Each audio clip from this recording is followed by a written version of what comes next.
right, Beacon. Welcome back to another week of fitness. So, you were joining me from my garage gym, which is new today, in support of everyone at Beacon who's doing their part to stay home when needed, to keep our community safe. I am doing this week's videos from home as well. So, I will review both the workout that you'll do at Beacon and also run you through the home gym options. Shout out to everyone doing their part. We are asking and requiring that if you're waiting on results for a COVID test, you join us for home gym until you receive those results. So join me on the leaderboard if that's the case under home gym. All right, let's get started. Today's workout is Big Baller. We've got an 18-minute AMRAP. This is all about big sets. So working our way through large numbers of reps for each movement. Our goal today is to get all the way through the first round, push our limits to see if we can get deep into that second round. So let's take a look at what one round is made up of. We've got 50 wall or air balls.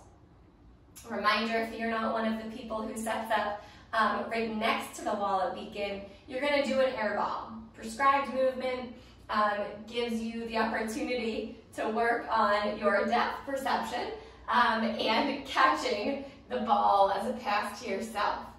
Followed by 40 or 30 calories, bike or row, regardless of machine, the calorie count's the same today.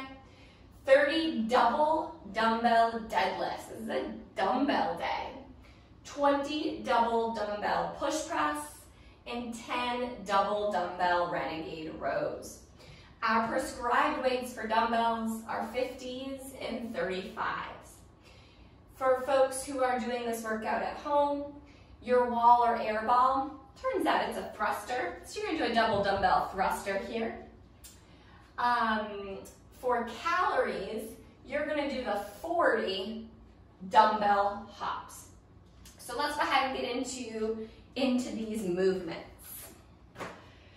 Starting with the wall ball. So I'm gonna hold the ball up in front of my face so that I can make sure I can keep my chest up tall.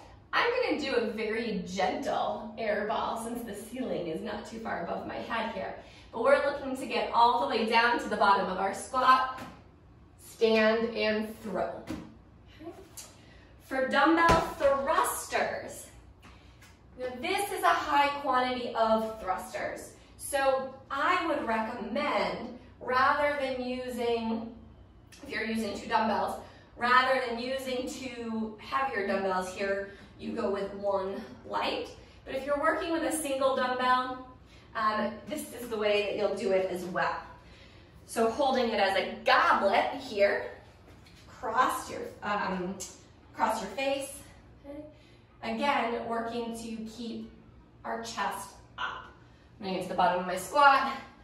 Stand at the top. I'm looking to get my head through. So my bicep is by my skull, not by my forehead.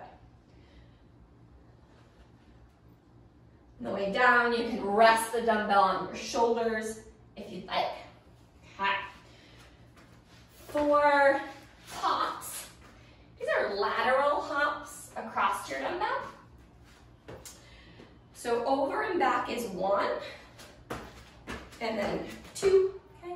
If at any point that starts to feel sketchy, it is a larger set, feel free to set the dumbbell aside and just find a line on the floor so that you don't run the risk of clipping your toes. All right. If you have double dumbbells, if you're at Beacon, okay, we are gonna hold 1 on each side for the deadlifts. 2 options here. You can touch the heads of the deadlifts on the outsides of your feet, or you could do this as a sumo deadlift. Whichever allows you to keep the best back position, which is straight and locked in, is the option I want you to make sure that you utilize today. For double dumbbell push press, Get an extra deadlift in there. Okay. We're gonna get dip of the knees, feel your heels in the bottom. Press overhead, squeeze it out over top. My biceps are back behind my ears by my skull again. Really finding your heels on the way down for every rep.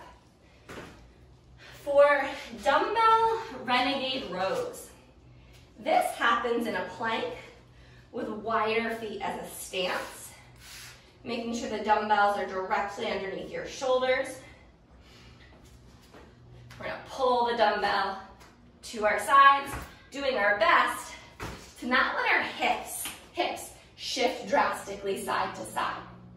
If that is happening, a couple options. If you have the option for lighter dumbbells, use it. If not, get into your plank, get super solid, drop your knees, and do it from your knees, okay? All right, now, if you were working out at home with a single dumbbell for any of these, let's run through that real quick. So deadlift, I'm gonna take to the center of my body with one hand, or to the center of my body with both hands. For push press, all depends on the weight. If it's light enough, I'm gonna go ahead and do it single armed and split the reps. If my dumbbell feels too heavy to do large sets with, I'm gonna go ahead and hold it across. For the renegade rows, you'll simply get into a plank, and I would recommend doing a set on one side, switching hands, and getting a set in on the other side, just so that you don't get bogged down in transition time there. All right, 18-minute AMRAP to start the week off. We are choosing, whether you're at home or at Beacon, we're choosing a dumbbell weight that feels moderately heavy, something you can do large sets of. We want to maximize the time we're moving today and minimize the amount of time that we are stopping to rest. All right, here's to Labor Day. Have a great Monday.